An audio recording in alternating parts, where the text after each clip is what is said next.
really matters? That might be the most important question you can ask. So let's talk about it. Welcome to What Really Matters podcast, Everyday Spirituality with Karen Wyatt. Thanks for joining me here today. I'm always happy to record this podcast and come up with another topic. Usually it's a topic that's been on my mind for one reason or another. And today I'm going to talk about kindness, why we need more kindness in the world, and how can we each bring more kindness into the world. And I suppose it's on my mind for one reason, because I've been watching this series Succession lately, which is about a family, really a whole workplace full of people who are terribly unkind to one another. It's actually really shocking when I watch the storylines that unfold and how cruel people can be within a family, but also to their coworkers. But when I reflect on it, I realize it's not a far off depiction of what life is like in many places in our country nowadays. When I spend very much time on social media, I'm also shocked when I go there at how cruel people are to one another when they make comments about people's posts and when they argue with one another about things. And it really feels like a cold and unforgiving place to be at times.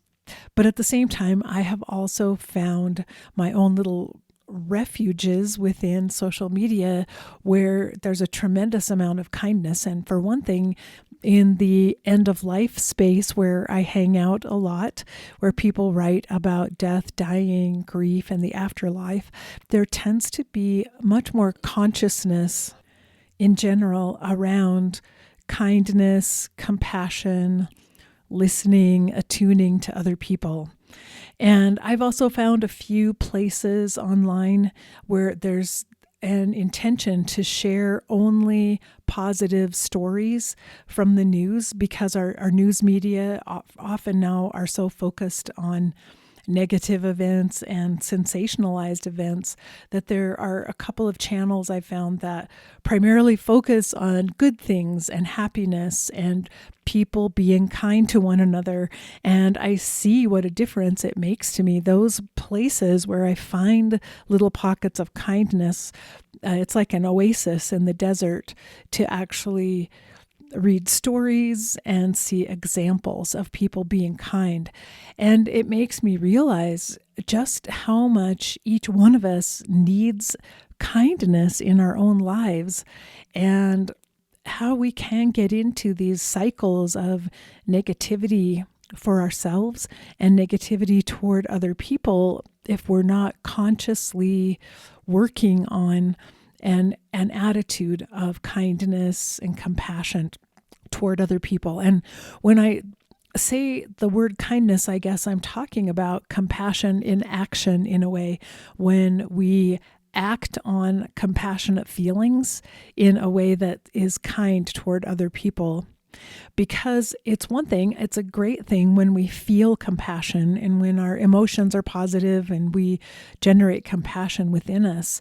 But to make a difference in the world, it's really important that we act from that compassion and behave toward other people with acts of kindness. So that's something I've been contemplating and realizing for myself, that because there is a lot of negativity and unkindness in the world around me that I'm exposed to all the time, I really do have to intentionally increase my exposure to kindness, but also my own ability to practice kindness in the moment. I think of myself as a fairly kind person, but in general, and kind of sometimes unconsciously, I kind of naturally often do kind things, but that it would be even better for me, and this is part of my self-care in a way, if I focus on kindness a little bit more, and I focus on intentionally doing acts of kindness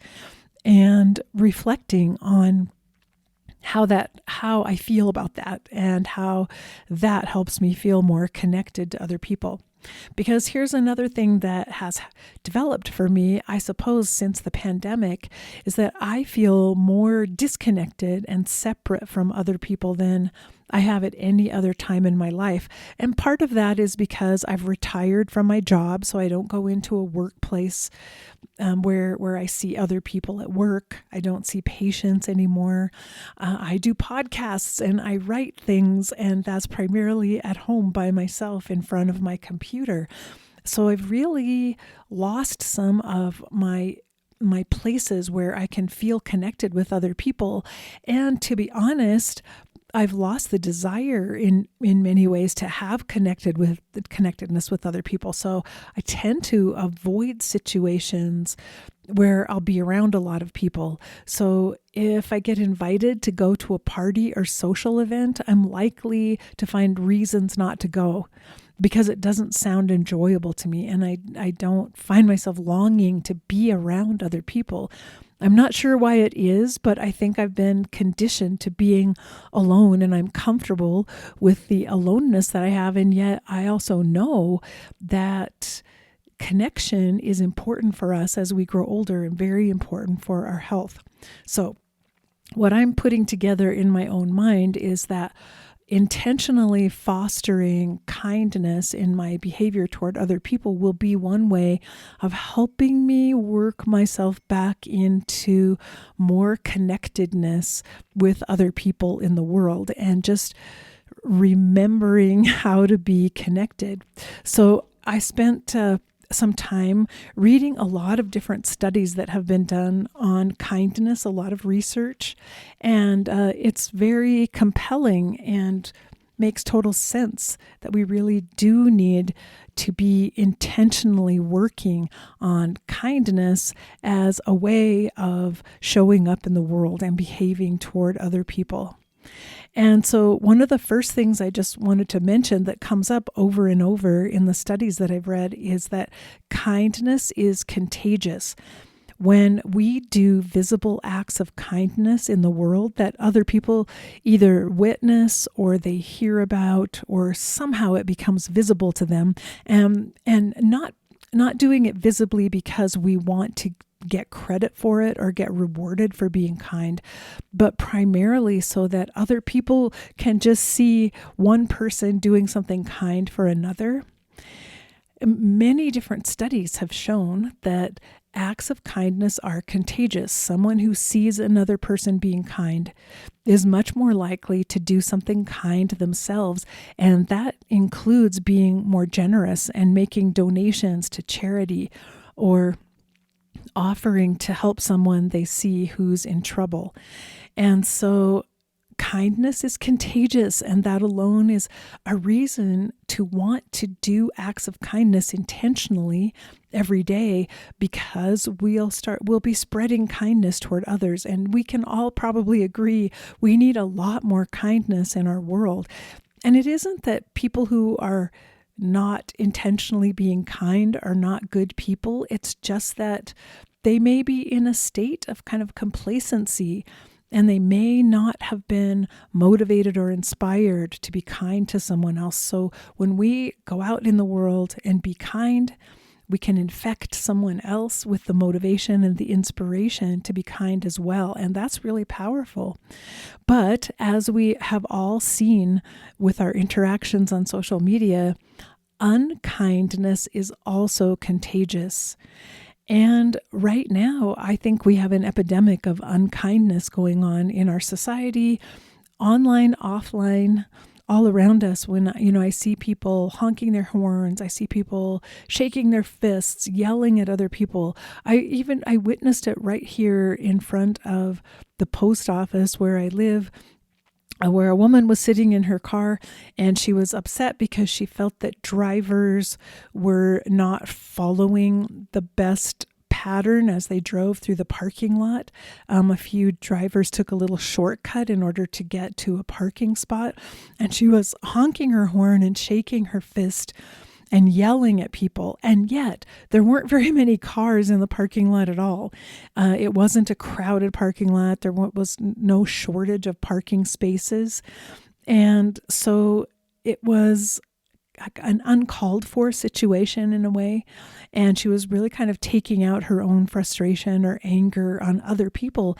But it created a negative mood for people and left this unsettled feeling in people witnessing her behavior. And for whatever reason, she may have felt that she was upholding the law by reminding people how they should drive through the parking lot. She may have thought she was doing something good, but it created a negative tone and a negative atmosphere around the post office that day. So as I'm saying, unkindness is contagious just as kindness is, and we have to be careful about the behavior that we show up in the world with and make sure that we are not tainted by someone else's unkindness and turn around and behave negatively toward another person. So I'll review for you again from the studies why kindness is beneficial to us and how it works in a sense.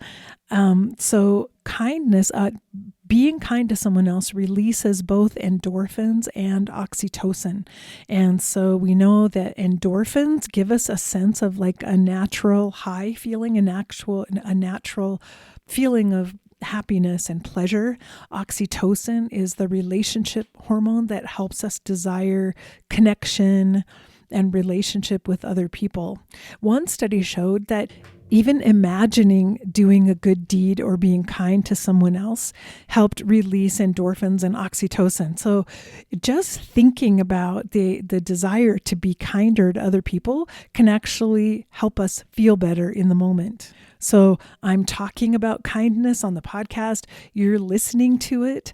And as we think about it and process these ideas around kindness, we're feeling better. But actually being kind to other people can increase life satisfaction. And none of these are surprising benefits. We could all, probably come up with this list on our own and imagine this. Being kind leads to stronger relationships. That totally makes sense too. Kind people have better mental and physical health, also longer longevity. But another study showed that being kind to other people made you less susceptible to the common cold. That sounds really good. It improves immune function, but they actually found that people who regularly did acts of kindness got fewer colds during the year than others. That's amazing. It's been shown in lots of medical settings to increase healing.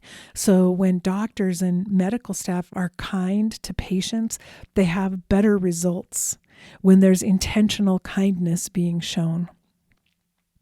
And kindness also boosts our brain health, and that's great for all of us as we're aging. And then, as we know, if kindness helps us with our relationships, it can help our sense of connectedness, and that's so important for us as we get older as well. So a few other common factors that show up in studies around kindness is that kindness is like a muscle. We have to practice it and use it regularly in order to get used to approaching the world with a kind state of mind. But that kindness also becomes a self-reinforcing habit. So the more we practice kindness, the easier it becomes. And the more internal rewards we feel from being kind, so the more likely we are to be kind, and the less effort it takes to be kind. So the more likely we are to just automatically make the kind choice when we're in a situation when we have a choice. We could hold the door open for another person who's carrying a heavy package, or we could ignore them and walk through on our own and let the door fall shut. We could make either choice, but we're much more likely to choose the kind thing without having to think about it or struggle over it. And so that's just one example, but think of all the times during a day when we may have choices about how we treat another person. And one more thing, witnessing and practicing kindness toward others also helps us be kinder to ourselves. And as I've talked about with self-care before, it's really clear we have to start with ourselves. If we ourselves are starving for connection with others, it will be even harder to be kind to other people. So we need to start by building up and feeding ourselves in a sense, so that we'll be able to be kinder to other people. And I was reading from some of these studies and articles about some practices, and in one article, they recommend to increase your ability to be kind, start doing some work on your own, perhaps through journaling and through meditation. And it said to first increase your feeling of connectedness with other people, and maybe journaling about a time when you felt a very strong connection with someone else and how powerful it was, and everything that you felt emotionally inside during that time of great connection. And to also write about a time when you felt very supported by another person, because that's bringing up all the emotions that go along with kindness and compassion. And to remember how it felt to you when someone else was there for you. Someone showed up, someone tuned into you, recognized what you needed, and was able to be there for you. Another practice that was recommended, and this is kind of prior to showing kindness to others, just to help us build up our capacity for kindness, maybe to fill the well in a sense, to nourish ourselves before we step out and try to show kindness to others. So another practice that was recommended is to go on an awe walk, AWE.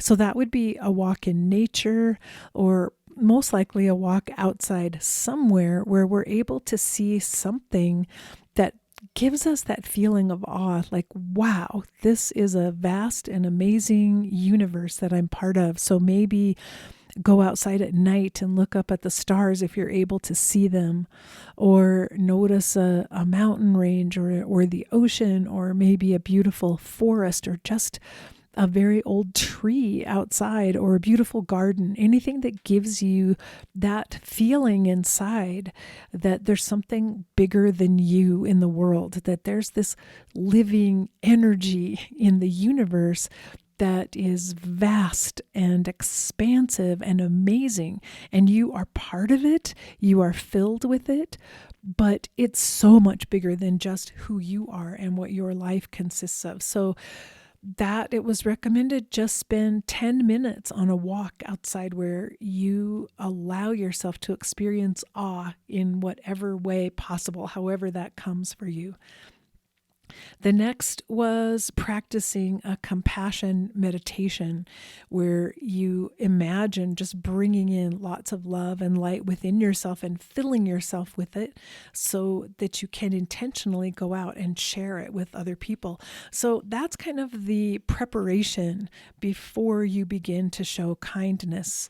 And so that's something I'm going to be working on the next few days, because the one thing that I want to try, this practice that has been written about in a number of different studies, is random acts of kindness. And you've probably heard about that before. You've probably heard that term before.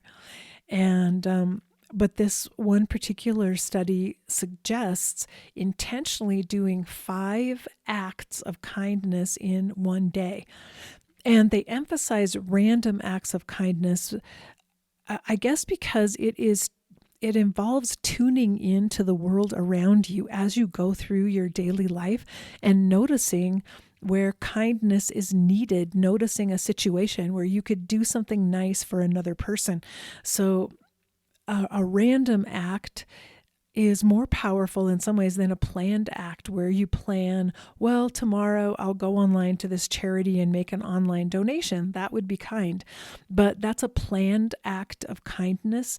And it's different than when you notice a need in the world around you and respond to it by doing something kind. So the random acts of kindness require you to not be sure what it is you're going to do for others, to not be sure how or where or when you will show kindness, but to have the intention as you go out during the day that I am going to show kindness today. So it puts you in this really interesting frame of mind where you're tuning in, you're watching, observing, listening, so that you notice situations where you could do something that would be kind to another person.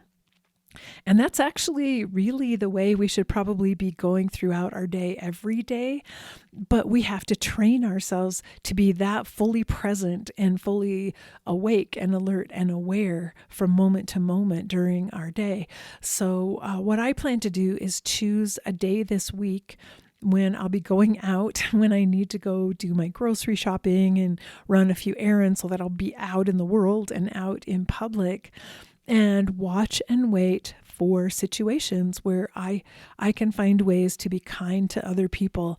And the emphasis is that these are not huge acts of kindness. It's not something enormous. It's sometimes the very smallest little thing, noticing that someone dropped their keys in the parking lot and without realizing it, and picking them up and taking them to that person, or maybe even returning your grocery cart back to the store instead of leaving it out in the middle of the parking lot.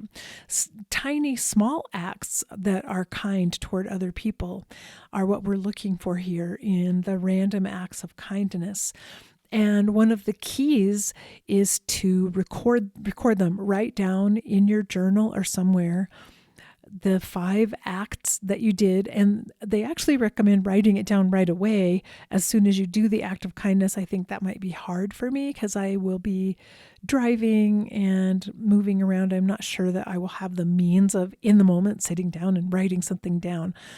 But I think it would work just as well at the end of the day to record the 5 things and then also write a little bit about how you felt about these acts of kindness. And you might write about exactly what it was like in the situation, and maybe how did the other person respond, and how did you feel about the way the other person responded? Because we have to be aware that not everyone may respond positively to the acts of kindness that we show them. And so we have to be prepared.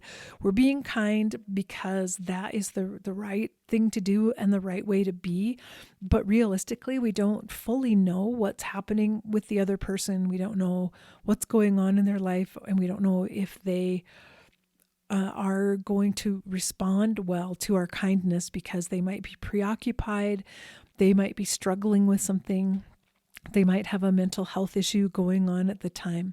And so it's a good exercise to behave in a kind way based on what we witness and what we're aware of, but not being attached to any outcome, and then being able to write about how that felt. Like, wow, this person was not grateful that I offered some assistance to them, but write about how that feels, because that can help us remember this idea of giving when there's, to the best of our knowledge, a need for something to be given, but not being attached to the outcome, and recognizing it may not always go in a positive direction as much as we would like it to.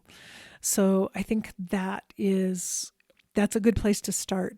It can also help us clear up any agendas that we might have. Like, why is it that I want to be kind to other people? Am I looking for praise or rewards? And that in particular will show up if someone doesn't seem to be impressed or happy that we did something kind to them.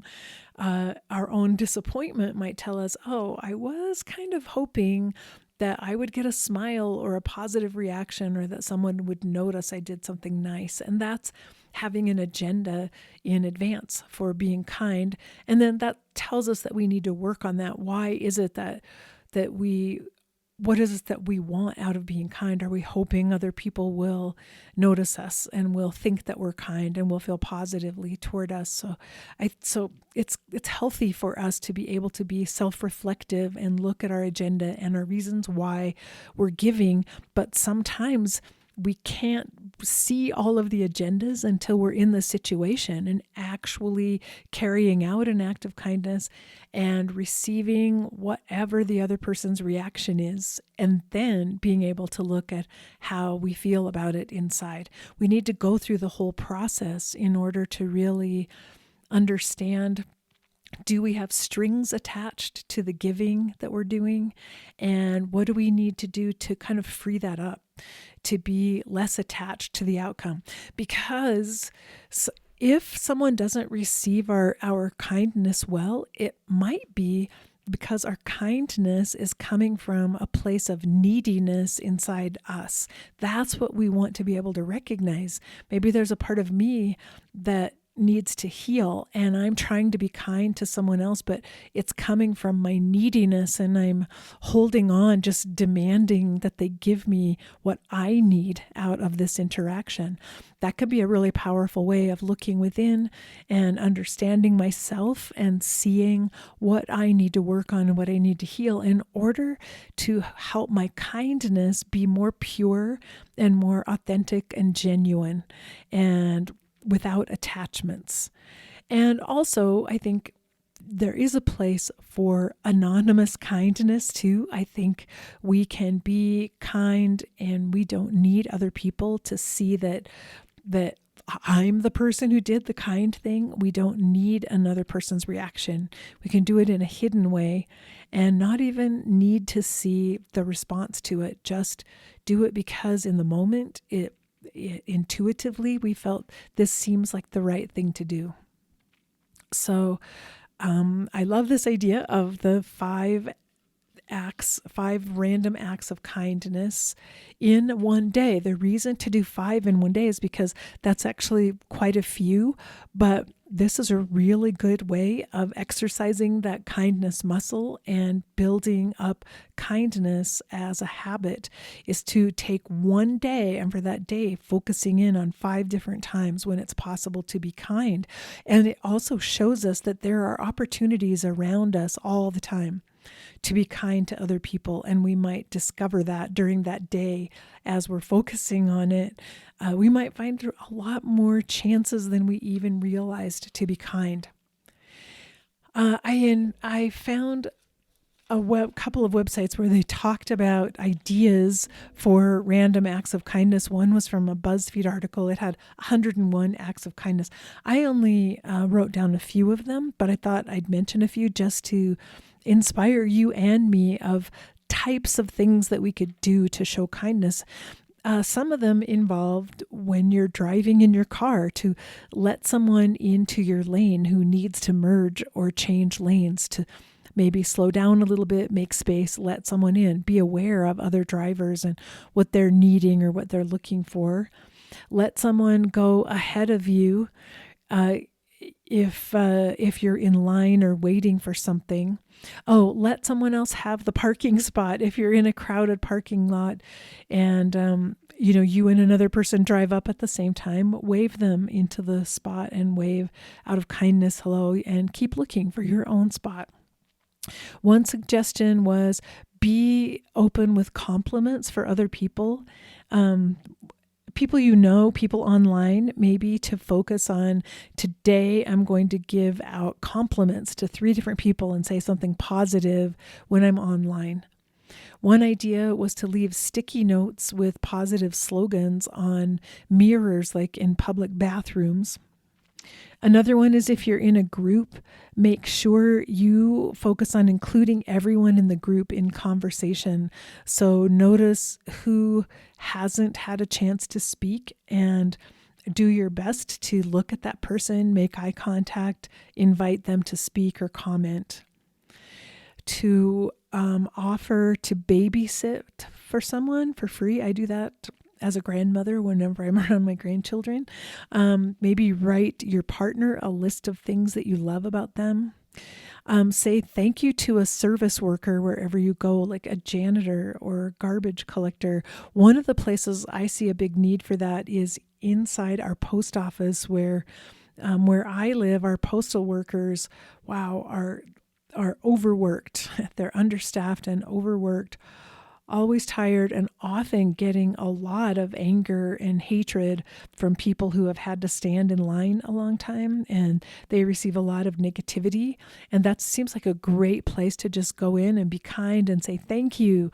Wow, you made my day. Thanks for helping me. Thanks for all the work you do. I really appreciate it. And there could be lots of service workers in any position who help us with things, who would always benefit from a thank you and a kind word. One idea: drop off pet food at an animal shelter near you. But I would say maybe check out and see if they need pet food dropped off. I would think it might be good to know before you donate something if the place you're giving to actually needs what you want to give them. Another thought was to make 2 lunches and give one away as you're going out for your lunch at work or something. Always help other people when they have heavy bags or a heavy load, or when someone drops something in front of you or you see someone struggling. Another idea was always buy lemonade from children who have a lemonade stand. I love that idea. I think that's very sweet. Another thought was putting change in expired parking meters. And there were many, many more ideas. I just wanted to read a few of them just to kind of get the wheels turning for all of us if we want to be inspired to be kind this week. And what I plan to do, I'm picking a day this week. I'm going to do 5 random acts of kindness. I'm going to journal about it. And then in next week's episode, I'll come back and I'll tell you about my experience in case that's something that you plan to do as well. And maybe we can share some of our ideas and our thoughts about how this went. So I hope you find ways to bring more kindness into your life. Start by being kind to yourself first. Remember, if you have lots of negative thoughts and self-judgment, please give yourself a break and be kind today and every day this week if you can. So I'll be back next week and we'll follow up on this idea of kindness. Until then, take care. Bye-bye.